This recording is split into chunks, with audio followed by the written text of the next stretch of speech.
If you have ever been to a dentist, you would have probably heard all the numbers that the dentist and the assistant say to each other throughout the dental checkups.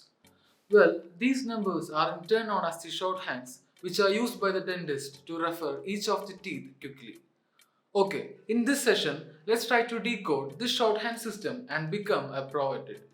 So, the dental formula and the tooth numbering system. Starting with the dental formula. The dental formula is a system for summarizing the number of each type of tooth in each quadrant of the mouth and is expressed using letters and figures. The letters used in this formula are based on the four types of teeth: I for incisors, C for canine, PM for premolars, and M for molars. Each letter is followed by a horizontal line, and the number of each type of tooth is placed above the line for the maxilla and below the line for the mandible. Well, the formula include one side only, with the number of the teeth in each jaw being the same for humans. First, consider the primary dentition. Primary dentition comprises of 20 teeth, of which 10 are present in our upper jaw and 10 in the lower jaw. Essentially, these two sets of 10 teeth in either jaw are subdivided into the left and right quadrants by the midline, resulting in 5 teeth in each quadrant. Once again, reminding you that here we are considering primary dentition. So, the teeth next to the midline are our central incisors. Followed by this, we have the lateral incisor, canine, first molar, and second molar. Now, expressing this in the dental formula, based on the number and type of the teeth present, the dental formula for primary dentition is incisor 2 by 2, canine 1 by 1, molars 2 by 2, which is equal to 10. So, a total of 10 teeth are present on one side, whether left or right. Coming to the permanent dentition, it is the second set of teeth to develop in the human and is seen from the age of 6 years till death. Well, this dentition can be subdivided into two types: succedaneous and non-succedaneous teeth. Here, the succedaneous teeth are the ones that replace the deciduous dentition. Okay, then which all teeth come under this type? The permanent anteriors, including the central incisor, lateral incisor, and canine that replace the primary anteriors, and the permanent premolars, which replace the primary molars, belongs to this type. Next are the non-succedaneous teeth. These include the permanent molars, since these teeth do not replace any primary dentition and erupt in the space distal to the deciduous dentition. Well, the permanent dentition consists of 32 teeth, of which 16 are present in the upper jaw and 16 in the lower jaw. And similar to deciduous dentition, these 16 teeth in either jaw are further subdivided into the left and right quadrants by the midline of the face, with 8 teeth in each quadrant. The teeth next to midline are the central incisor. Followed by this, we have lateral incisors, canine, first premolar, second premolar, first molar, second molar, and third molar in each quadrant. Now, let's express this in the dental formula on the basis of the number and type of the teeth present. Incisor 2 by 2, canine 1 by 1, premolar 2 by 2, molar 3 by 3 is equal to 16. So, a total of 16 teeth are present on one side, whether left or right. Okay, that's all about the dental formula.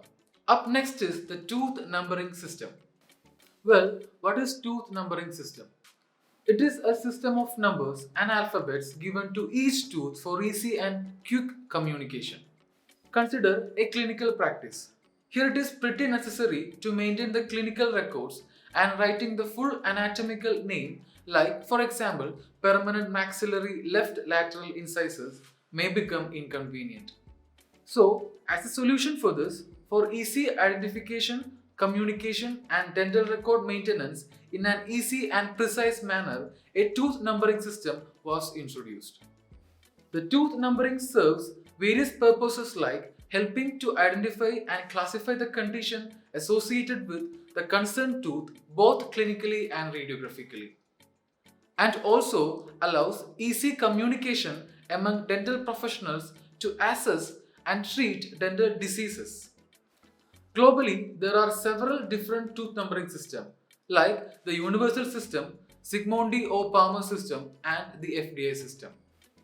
Well, over here, we will get into each one of these in greater detail. But before that, keep in mind that in almost all of these numbering systems, the numbering starts from the patient's teeth in the upper right quadrant, then moves clockwise and ends at the patient's teeth in the lower right quadrant. Another way to figure out this is to draw an imaginary inverted C on the patient's oral cavity who is sitting in front of you. Starting with the universal system. The universal system was officially adopted by the American Dental Association in 1975.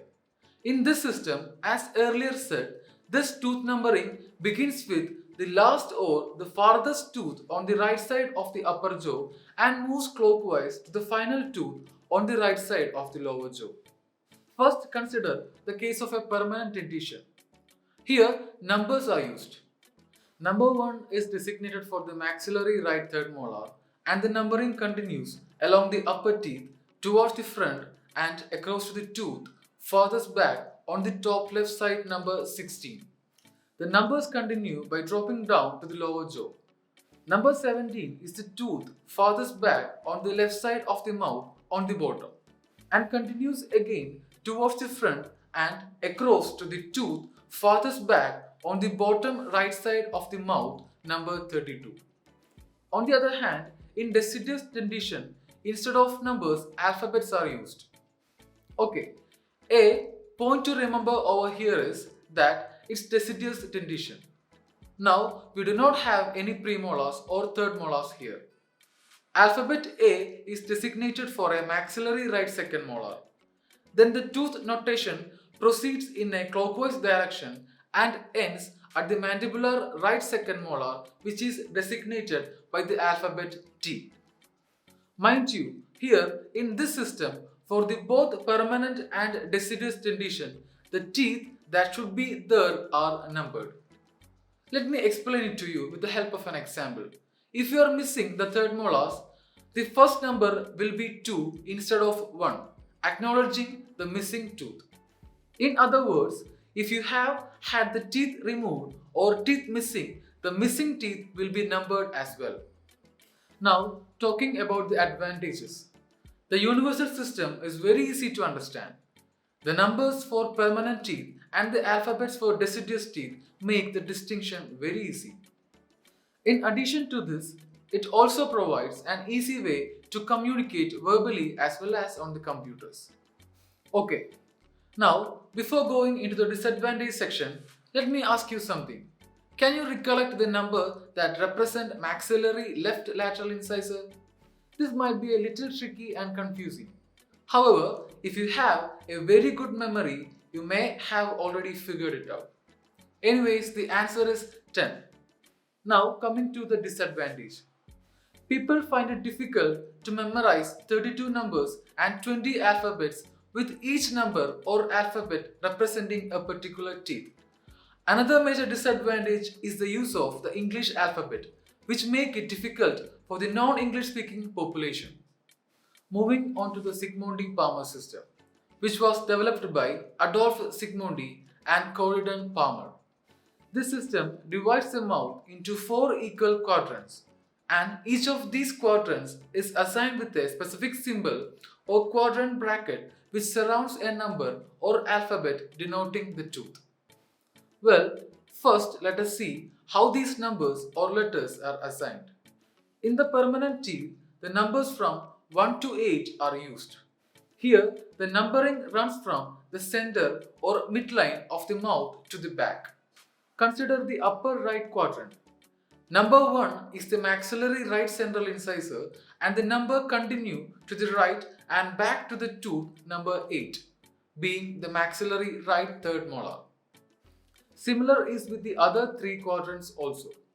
Whereas in primary teeth, instead of numbers, alphabets are used, starting from A to E. The starting letter A is assigned to the teeth adjacent to the midline, that is central incisor, and E represents the tooth at the end of the quadrant, that is the second molar. Now about specific symbol or quadrant bracket in this numbering system. This denotes maxillary right, maxillary left, mandibular right, and finally mandibular left. Well, coming to the advantage. Here it is simple to understand. Moreover, there is no need to memorize too many alphabets and numbers. The division of quadrants gives a graphical picture. The person can quickly picture the quadrant in mind and place the tooth in it. The numbers in permanent and alphabets in deciduous dentition help to differentiate primary and permanent teeth. Okay, now like we have done for the universal system, before going into the disadvantage, let me ask you a question. How can we represent permanent maxillary left canine in a ZYGMONDY Palmer system? Okay, before answering, let me make the question a bit trickier. Try saying the answer out loud rather than picturizing it in your mind. Here the answer is. However, it cannot be communicated verbally because of the unique L-shaped symbol, and that is the disadvantage of the system. Finally, the FDA system. This system is the most accepted and widely used tooth numbering system. It is a two-digit system in which each tooth is designated by 2 digits. The first digit represents the quadrant of the tooth, while the second digit represents the position of the tooth in that particular quadrant. In detail, as earlier said, each quadrant is assigned with a number, and that is the first number of the two-digit system.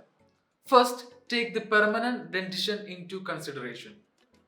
The maxillary right quadrant is assigned number 1, and the maxillary left quadrant is assigned number 2, and mandibular left number 3, and mandibular right number 4. Now, coming to the second digit of the two-digit system. It represents the teeth with each quadrant and is assigned with a number from 1 to 8, with 1 being the central incisor and 8 being the third molar. Talking about the primary dentition, over here the 4 quadrants are numbered from 5 to 8. In a clockwise manner, starting from the maxillary right quadrant and ending in the mandibular right quadrant. This number denotes the first digit in the two-digit system. The second digit or the tooth within the particular quadrant is numbered from 1 to 5, starting from the midline and moving back up to the second molar. In a simple sense, it is a modification of ZYGMONDY Palmer system where the L-shaped notation is replaced by the numbers. Well, here, since there are 2 sets of numbers, it makes it easier to communicate verbally which are spoken separately. For example, 26. It is maxillary left first molar. Keep in mind, it is 26, not 26, where 2 represents the quadrant and 6 represents the tooth separately. By now, you can easily appreciate the advantages of the system. It gives a clear-cut graphical representation in mind as it divides the jaws into quadrants. There is no need to memorize as it is simple to understand. Moreover, it can be communicated verbally and through electronic medium. And also, the removal of the English alphabet make it acceptable to every individual and make it truly international. And that's all about the tooth numbering system.